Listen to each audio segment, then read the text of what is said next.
आज का ये वीडियो यूनिट 2 का लास्ट वीडियो है और कल से हम यूनिट वाइज मैराथन स्टार्ट करेंगे ताकि आपकी तैयारी और बढ़िया से हो सके। तो अगर हम आज की इस वीडियो की बात करें, अभ्यास सेट 8 की बात करें तो टोटल इसमें 20 क्वेश्चन है, 20 प्रश्न है जिसके माध्यम से आप यूनिट 2 को और अच्छे से समझ पाएंगे। तो वीडियो को हम शुरू करते हैं और पहला क्वेश्चन देखते हैं। तो इसमें क्या पूछा है?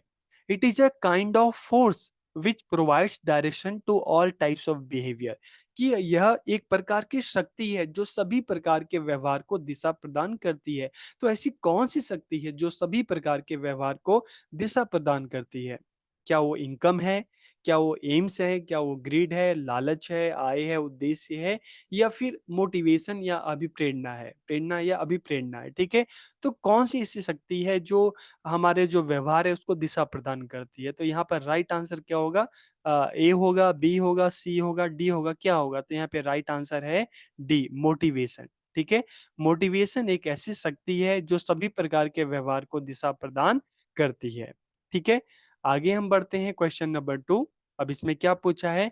जब अभिप्रेरणा किसी अन्य व्यक्ति के द्वारा दी जाती है तो इसे क्या कहते हैं? When motivation is given by someone else then it is called, क्या कहते हैं कि जब अभिप्रेरणा किसी दूसरे इंसान के द्वारा दी जाती है? वो आपका टीचर हो सकता है, आपका फ्रेंड हो सकता है, आपके पेरेंट्स हो सकते हैं, कोई भी हो सकता है। तो जब अभिप्रेरणा मोटिवेशन किसी दूसरे के द्वारा दी जाती है तो उसे क्या कहा जाता है? एक्सट्रिंसिक मोटिवेशन कहते हैं, बाह्य अभिप्रेरणा कहते हैं, इंट्रिंसिक मोटिवेशन कहते हैं, आंतरिक अभिप्रेरणा कहते हैं, पॉजिटिव मोटिवेशन कहते हैं, या नेगेटिव मोटिवेशन कहते हैं, क्या कहते हैं? ए, बी, सी या डी? जब किसी बाहर किसी दूसरे व्यक्ति के द्वारा भी प्रेरणा दी जाती है तो किसी दूसरा, मतलब कोई बाहर का, ठीक है। तो साफ सा इसका मतलब है एक्सट्रिंसिक मोटिवेशन, बाह्य अभिप्रेरणा। ठीक है। आगे हम बढ़ते हैं क्वेश्चन नंबर 3। अब यहाँ पर क्या पूछा है कि dash motivation is based on reward, की अभिप्रेरणा इनाम या प्रोत्साहन पर आधारित तो है। तो किस प्रकार की जो अभिप्रेरणा है वो इनाम या प्रोत्साहन पे आधारित है? ठीक है, जो रिवॉर्ड के ऊपर बेस्ड है। एक्सट्रिंसिक मोटिवेशन, इंट्रिंसिक मोटिवेशन, या पॉजिटिव मोटिवेशन, या नेगेटिव मोटिवेशन? किस तरह की ऐसी मोटिवेशन है जो किस पर आधारित है? रिवॉर्ड पर, इनाम पर, प्रोत्साहन पर आधारित है। तो यहाँ पे राइट आंसर क्या होगा? Positive motivation. ठीक है। अक्सर क्लास में भी हम देखते हैं कि टीचर के द्वारा बच्चों को इस तरह की मोटिवेशन दी जाती है। आगे हम बढ़ते हैं क्वेश्चन नंबर 4। अब यहाँ पे क्या पूछा है कि जब अभिप्रेरणा स्वयं के मन या आत्मा के अंदर से आती है तो इसे क्या कहते हैं? कि मतलब अब अभिप्रेरणा का वो रूप अब किसी बाहरी इंसान के द्वारा जो इंसान है, ठीक है, वो प्रेरित नहीं होता बल्कि अंदर से उसके मन में वो आवाज आती है। ठीक है। तो अपने मतलब खुद से इंसान जब कुछ करने के लिए प्रेरित होता है तो इस तरह की जो अभिप्रेरणा है उसे क्या कहा जाता है? उसको बाह्य अभिप्रेरणा कहा जाता है, आंतरिक अभिप्रेरणा कहा जाता है, सकारात्मक कहा जाता है, नकारात्मक कहा जाता है, क्या कहा जाता है? तो देखिए, हमने ये चीज़ तो हमें पता चल गई ना कि जब अभिप्रेरणा किसी दूसरे इंसान के द्वारा दी जाती है, तो उसे हम क्या कहते हैं? एक्सट्रिंसिक मोटिवेशन, बाह्य अभिप्रेरणा। लेकिन जब हम अंदर से खुद से मोटिवेट होते हैं, तो फिर क्या हो गया? उसको हम क्या कहेंगे? आंतरिक, इंट्रिंसिक मोटिवेशन कहेंगे। ठीक है? तो राइट आंसर क्या होगा? बी। ओके? आगे हम बढ़ते हैं क्वेश्चन नंबर 5। अब 5 में क्या पूछा है कि reward can be in the form of trophies, medals, certificates, scholarship. ठीक है, कि प्रोत्साहन जब ट्रॉफी, मेडल, सर्टिफिकेट, छात्रवृत्ति आदि के रूप में दिया जाता है तो इसे हम क्या कहेंगे? इसे एक्सट्रिंसिक मोटिवेशन कहेंगे, इंट्रिंसिक कहेंगे, आंतरिक बाह्य, या पॉजिटिव कहेंगे, या नेगेटिव कहेंगे? ठीक है। तो देखिए, अभी हमने जाना था ना कि जब हम रिवॉर्ड की बात करते हैं तो क्या होता है कि पॉजिटिव मोटिवेशन। तो रिवॉर्ड किस रूप में हो सकता है? वो प्रोत्साहन ट्रॉफी के रूप में, मेडल के रूप में, सर्टिफिकेट के रूप में, छात्रवृत्ति के रूप में, किसी भी रूप में हो सकता है। तो यहाँ पर राइट आंसर क्या होगा? Positive motivation. ठीक है। कंसेप्ट पता रहेगा ना तो आप आराम से इसको कर सकते हो।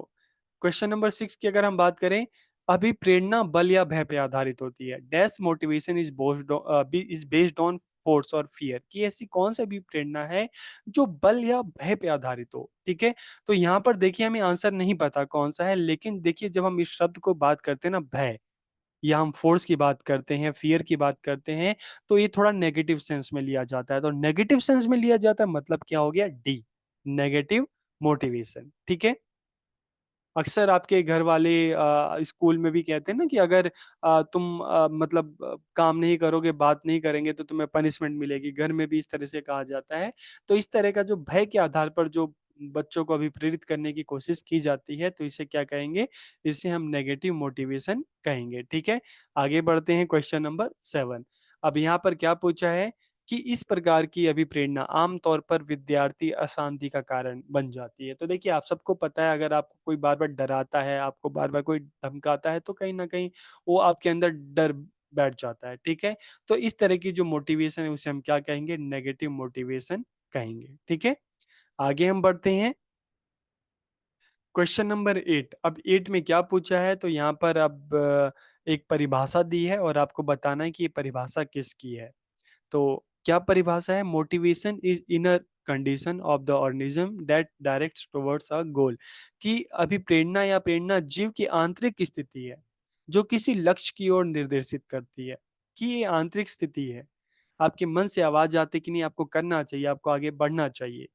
ठीक है, एक एग्जाम्पल की अगर हम देखें तो देखिए, महेंद्र सिंह धोनी को आप सब जानते हैं। और टिकट कलेक्टर से, ठीक है, अच्छी खासी सरकारी जॉब थी, लेकिन अंदर से प्रेरणा आई कि नहीं, मैं क्रिकेट के लिए बना हूं, मुझे क्रिकेट खेलना चाहिए। तो जॉब छोड़ के सीधा उन्होंने अपनी जाके मतलब खेलना स्टार्ट किया और फिर आज दुनिया उनको जानती है। तो इस तरह की जो प्रेरणा है ना, प्रेरणा जीव की आंतरिक स्थिति है जो किसी लक्ष्य की ओर निर्देशित करती है। तो किसने कहा? ए मून ने कहा, ए मायर्स ने कहा, कॉलमैन ने कहा, मायो ने कहा, किसने कहा? ABCD क्या आंसर है? तो यहाँ पे राइट आंसर क्या है? कॉलमैन ने कहा है। ठीक है, आगे हम बढ़ते हैं। Question number 9। अब इसमें ये वाली परिभाषा किसने दी कि anything that initiate activity weather internal और एक्सटर्नल इज मोटिवेशन। की कोई भी चीज जो गतिविधि आरंभ करती है, चाहे आंतरिक हो या बाहर, या अंदर से उत्पन्न होती हो या कोई किसी दूसरे इंसान के द्वारा दी जाती है। ठीक है, तो उसे अभिप्रेरणा कहते हैं। तो ये किसने कहा? मून ने कहा, मायर्स ने कहा, फायोल ने कहा, मायो ने कहा, किसने कहा? ABCD क्या आंसर है इसका? तो इसका राइट आंसर क्या है? मून। ठीक है, आगे हम बढ़ते हैं। Question number 10। अब 10 में क्या पूछा है? यहाँ पर ये परिभाषा बताइए किसकी है? कि यह एक आवश्यकता है। किसके बारे में? अभी प्रेरणा के बारे में बात हो रही है कि यह एक आवश्यकता है, ये सॉरी, यह एक आवश्यकता या इच्छा है जो व्यवहार को ऊर्जा प्रदान करती है और इसे एक लक्ष्य की ओर निर्देशित करती है। इट इज अ नीड और desire that serves the energies behaviour and direct it towards a goal. तो ये स्टेटमेंट किसकी है? स्टनबर्ग की है, हर्बर्ट स्पेंसर की है, मायर्स की है, मायो की है, किसकी है? ABCD। राइट आंसर क्या है? तो यहाँ पे राइट आंसर क्या है? C, Myers. ठीक है, आगे हम बढ़ते हैं। Question number 11। अब इसमें क्या पूछा है कि in this the person himself gets motivated. कि इसमें व्यक्ति स्वयं से प्रेरित, अभिप्रेरित होता है या प्रेरित होता है। तो स्वयं से जब अभिप्रेरित हो रहा है, तो अभी थोड़ी देर पहले हमने क्या बात की थी? जब इंसान स्वयं से अभिप्रेरित होता है, अंदर से जब आवाज आती है, तो उसे हम क्या कहेंगे? बाह्य कहेंगे? बिल्कुल नहीं कहेंगे।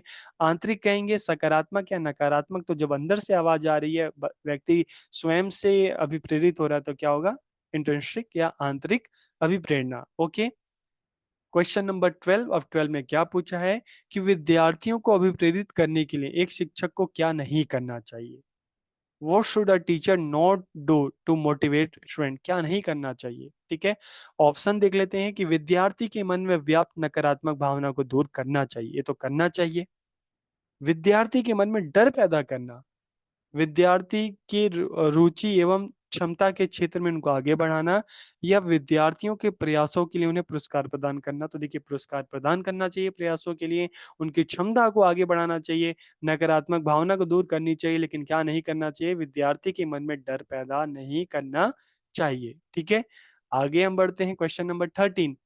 अब यहाँ पर क्या पूछा है कि in which year Abraham Maslow introduced the concept of hierarchy of needs in his paper का क्या नाम था? Theory of human motivation.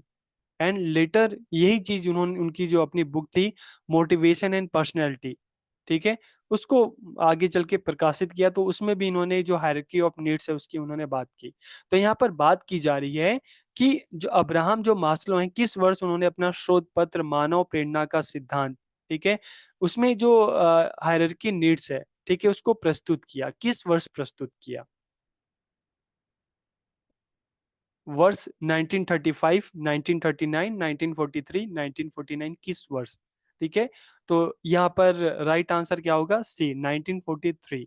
तो देखिए यहाँ पे एक तो हमें पता चला कि किस वर्ष उन्होंने जो हायरार्की ऑफ नीड्स की जो उनका एक सिद्धांत था, ठीक है, वो जो उन्होंने प्रस्तुत किया, तो किस में प्रस्तुत किया? उनका जो रिसर्च पेपर था, theory of motivation, theory of human motivation, और आगे चल के इसको उन्होंने अपनी बुक में भी पब्लिश किया। बुक का क्या नाम था? Motivation and personality. तो इन चीजों को आप याद रखिएगा, ठीक है।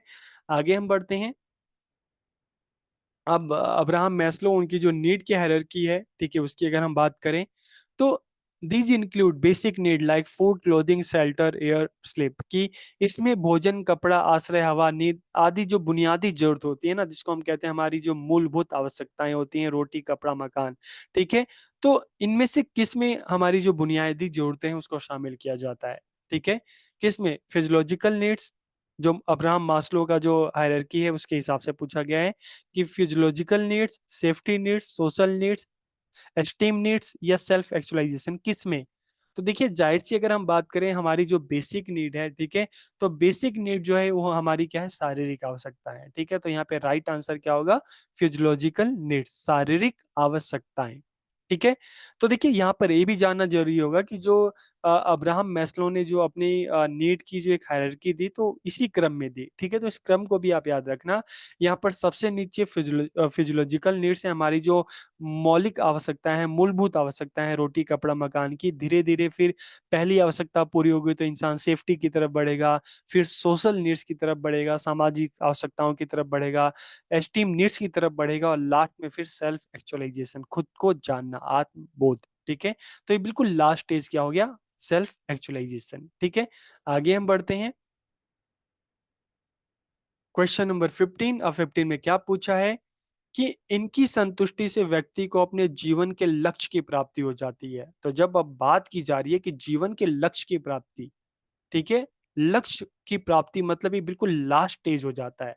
तो जब आपको अब्राहम मैस्लो की जो हायरार्की पता है, तो लास्ट स्टेज क्या है? सेल्फ एक्चुअलाइजेशन, ठीक है, कि इनकी संतुष्टि से व्यक्ति को अपने जीवन के लक्ष्य की प्राप्ति हो जाती है, ठीक है। आगे हम बढ़ते हैं। Question number 16। अब यहाँ पर क्या पूछा है कि इसमें स्वीकृति, अपनेपन, प्रेम, स्नेह, मित्रता आदि की आवश्यकता शामिल है, ठीक है, कि इसमें क्या है? इसमें एक्सेप्टेंस है, बिलोंगिंग है, लव है, अफेक्शन है, फ्रेंडशिप है, सारी चीजें हैं। तो जाहिर सी बात है, हमने फिजियोलॉजिकल नीड्स की बात कर ली तो इसमें ये चीजें नहीं आती। रोटी, कपड़ा, मकान, इसमें ये सारी चीजें नहीं आती, इसमें तो हमारी मूलभूत आवश्यकताएं आती हैं। सेफ्टी नीड में भी ये नहीं आएगी, ठीक है। तो यहाँ पर जब हम अपनापन, स्नेह, मित्रता, इन सब की बात करते हैं तो इसका संबंध किससे? सोशल नीड से, सामाजिक आवश्यकताओं से है। जो अब्राहम मैस्लो का जो क्रम है, ठीक है, उसमें इसको हमने अगर देखें तो ये तीसरे नंबर पे है, ठीक है। आगे हम बढ़ते हैं। Question number 17। अब यहाँ पर क्या पूछा है कि इस स्तर पर मनुष्य उपलब्धियां और प्रसिद्धि पाना चाहता है, ठीक है। तो देखिए जब हम उपलब्धि की बात करते हैं, प्रसिद्धि की बात करते हैं, ठीक है, हम फेम की बात करते हैं, अचीवमेंट की बात करते हैं, तो फिजियोलॉजिकल नीड्स में भी ये नहीं आता, सेफ्टी नीड्स में भी नहीं आता, सोशल नीड्स के बारे में हम जान चुके हैं, जहाँ पे दोस्ती है, प्यार है, भाईचारा है, सोशल नीड्स है जो सोसाइटी में रहने के लिए जरूरी होता है। लेकिन जब हम बात करते हैं, अचीवमेंट की बात करते हैं, फेम की बात करते हैं, कि जब आपकी धीरे धीरे सारी आवश्यकताएं पूरी हो जाती है ना, तो आप चाहते हैं कि समाज में मेरा ऐसा स्थान हो, ऐसी पोस्ट हो कि मुझे आदर मिले, सत्कार मिले, सम्मान मिले, तो इंसान नेम फेम के लिए फिर काम करता है। तो इस तरह की नीड को हम क्या कहते हैं? एस्टीम नीड्स, सम्मान की आवश्यकता, ठीक है। आगे हम बढ़ते हैं। Question number 18। 18 में क्या पूछा है कि these needs could be physical safety, emotional safety, job safety, environmental safety, protection of life and family, की जरूरतें शारीरिक सुरक्षा, भावनात्मक सुरक्षा, नौकरी सुरक्षा, पर्यावरण सुरक्षा। जब इतनी सारी सुरक्षा की बात हो रही है तो जाहिर सी बात है कौन सा आंसर होगा? ए होगा, बी होगा, सी होगा, डी होगा, ई होगा, क्या होगा? फिजिकल होगा, सेफ्टी होगा, सोशल, स्टीम नीड्स हो गया सेल्फ एक्चुअलाइजेशन, तो जाहिर सी बात है जब सुरक्षा की बात हो रही है तो सेफ्टी की बात हम की जाए। ठीक है। क्वेश्चन नंबर 19 में क्या पूछा है कि एक संगीतकार को संगीत बनाना चाहिए, एक कलाकार को पेंटिंग करनी चाहिए, एक कवि को लिखना चाहिए, अगर उसे अंततः खुद के साथ शांति से रहना है। ठीक है। मतलब आप जो बनना चाहते हो आपको बनना चाहिए अगर आप शांति से जीवन व्यतीत करते हो। ठीक है।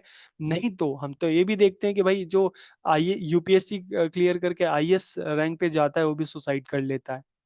मतलब वो अपने काम से खुश नहीं था।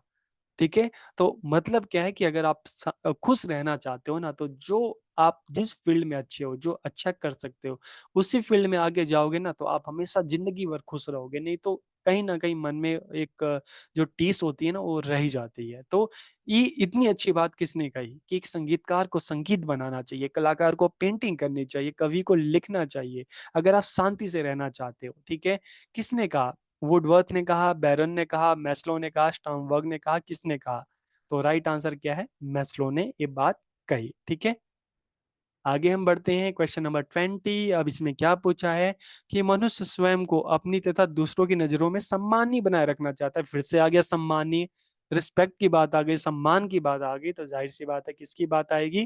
Physiological, safety, social needs, steam या सेल्फ एक्चुअलाइजेशन। तो जाहिर सी बात है यहाँ पे आंसर क्या होगा? आंसर डी होगा, स्टीम नीड्स, सम्मान की आवश्यकता। तो देखिए ये 20 क्वेश्चन थे जिसके माध्यम से आप मोटिवेशन के बारे में काफी कुछ जान गए होंगे, समझ गए होंगे। अब कल के वीडियो से हम यूनिट वाइज मैराथन स्टार्ट करेंगे ताकि आपकी तैयारी और अच्छे से हो सके। तो आप सभी को बहुत बहुत शुभकामनाएं।